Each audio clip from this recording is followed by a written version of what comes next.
Daniel, chapitre 11.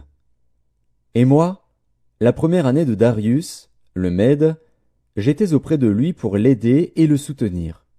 Maintenant, je vais te faire connaître la vérité.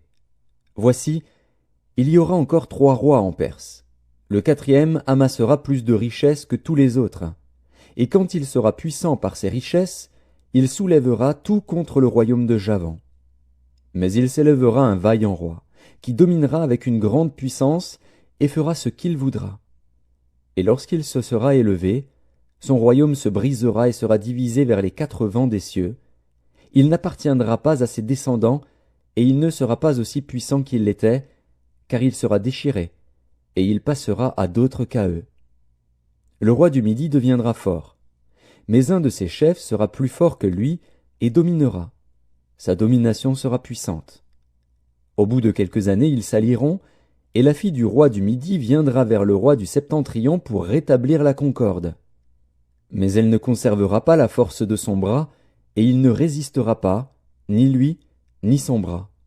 Elle sera livrée avec ceux qui l'auront amenée, avec son père et avec celui qui aura été son soutien dans ce temps-là. Un rejeton de ses racines s'élèvera à sa place. Il viendra à l'armée, il entrera dans les forteresses du roi du Septentrion, il en disposera à son gré, et il se rendra puissant. Il enlèvera même et transportera en Égypte leurs dieux et leurs images de fonte, et leurs objets précieux d'argent et d'or. Puis il restera quelques années éloigné du roi du Septentrion. Et celui-ci marchera contre le royaume du roi du Midi, et reviendra dans son pays. Ses fils se mettront en campagne et rassembleront une multitude nombreuse de troupes. L'un d'eux s'avancera, se répandra comme un torrent, débordera, puis reviendra. Et ils pousseront les hostilités jusqu'à la forteresse du roi du Midi. Le roi du Midi s'irritera, il sortira et attaquera le roi du Septentrion. Il soulèvera une grande multitude, et les troupes du roi du Septentrion seront livrées entre ses mains. Cette multitude sera fière, et le cœur du roi s'enflera. Il fera tomber des milliers, mais il ne triomphera pas. Car le roi du Septentrion reviendra et rassemblera une multitude plus nombreuse que la première.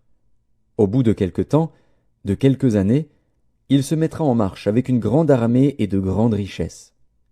En ce temps-là, plusieurs s'élèveront contre le roi du Midi, et des hommes violents parmi ton peuple se révolteront pour accomplir la vision, et ils succomberont.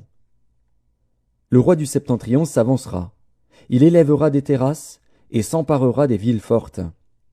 Les troupes du Midi et l'élite du roi ne résisteront pas, elles manqueront de force pour résister. Celui qui marchera contre lui fera ce qu'il voudra, et personne ne lui résistera. Il s'arrêtera dans le plus beau des pays, exterminant ce qui tombera sous sa main. Il se proposera d'arriver avec toutes les forces de son royaume, et de conclure la paix avec le roi du Midi. Il lui donnera sa fille pour femme, dans l'intention d'amener sa ruine. Mais cela n'aura pas lieu, et ne lui réussira pas. Il tournera ses vues du côté des îles, et il en prendra plusieurs. Mais un chef mettra fin à l'opprobre qu'il voulait lui attirer, et le fera retomber sur lui. Il se dirigera ensuite vers les forteresses de son pays, et il chancellera, il tombera, et on ne le trouvera plus. Celui qui le remplacera fera venir un exacteur dans la plus belle partie du royaume, mais en quelques jours il sera brisé, et ce ne sera ni par la colère ni par la guerre.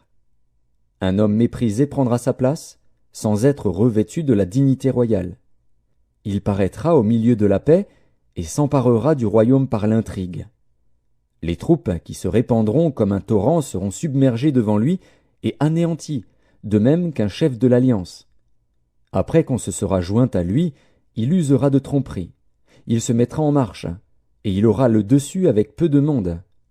Il entrera, au sein de la paix, dans les lieux les plus fertiles de la province. Il fera ce que n'avaient pas fait ses pères, ni les pères de ses pères. Il distribuera le butin, les dépouilles et les richesses. Il formera des projets contre les forteresses, et cela pendant un certain temps.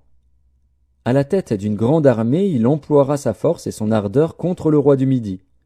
Et le roi du Midi s'engagera dans la guerre avec une armée nombreuse et très puissante. Mais il ne résistera pas, car on méditera contre lui de mauvais desseins. Ceux qui mangeront des mets de sa table causeront sa perte. Ses troupes se répandront comme un torrent, et les morts tomberont en grand nombre.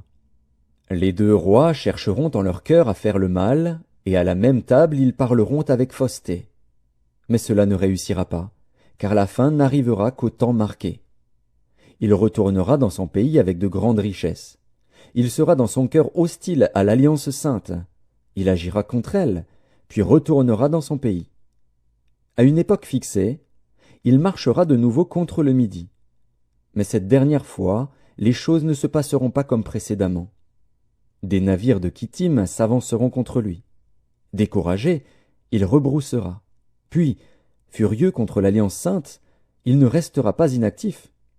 À son retour, il portera ses regards sur ceux qui auront abandonné l'Alliance sainte. Des troupes se présenteront sur son ordre. Elles profaneront le sanctuaire, la forteresse, elles feront cesser le sacrifice perpétuel et dresseront l'abomination du dévastateur. Il séduira par des flatteries les traîtres de l'Alliance. Mais ceux du peuple qui connaîtront leur Dieu agiront avec fermeté, et les plus sages parmi eux donneront instruction à la multitude. Il en est qui succomberont pour un temps à l'épée et à la flamme, à la captivité et au pillage. Dans le temps où ils succomberont, ils seront un peu secourus, et plusieurs se joindront à eux par hypocrisie. Quelques-uns des hommes sages succomberont, afin qu'ils soient épurés, purifiés et blanchis, jusqu'au temps de la fin, car elle n'arrivera qu'au temps marqué. Le roi fera ce qu'il voudra. Il s'élèvera, il se glorifiera au-dessus de tous les dieux, et il dira des choses incroyables contre le Dieu des dieux. Il prospérera jusqu'à ce que la colère soit consommée, car ce qui est arrêté s'accomplira. Il n'aura égard ni au Dieu de ses pères, ni à la divinité qui fait les délices des femmes.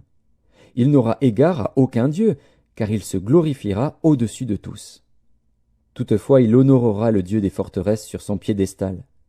À ce Dieu, qui ne connaissait pas ses pères, il rendra des hommages avec de l'or et de l'argent, avec des pierres précieuses et des objets de prix. C'est avec le Dieu étranger qu'il agira contre les lieux fortifiés. Et il comblera d'honneur ceux qui le reconnaîtront, il les fera dominer sur plusieurs, il leur distribuera des terres pour récompense. Au temps de la fin, le roi du Midi se heurtera contre lui, et le roi du Septentrion fondera sur lui comme une tempête, avec des chars et des cavaliers, et avec de nombreux navires. Il s'avancera dans les terres, se répandra comme un torrent et débordera. Il entrera dans le plus beau des pays, et plusieurs succomberont. Mais Édom, Moab, et les principaux des enfants d'Ammon seront délivrés de sa main. Il étendra sa main sur divers pays, et le pays d'Égypte n'échappera point. Il se rendra maître des trésors d'or et d'argent, et de toutes les choses précieuses de l'Égypte. Les Libyens et les Éthiopiens seront à sa suite. Des nouvelles de l'Orient et du Septentrion viendront l'effrayer, et il partira avec une grande fureur pour détruire et exterminer des multitudes. Il dressera les tentes de son palais entre les mers, vers la glorieuse et sainte montagne, puis il arrivera à la fin, sans que personne lui soit en aide.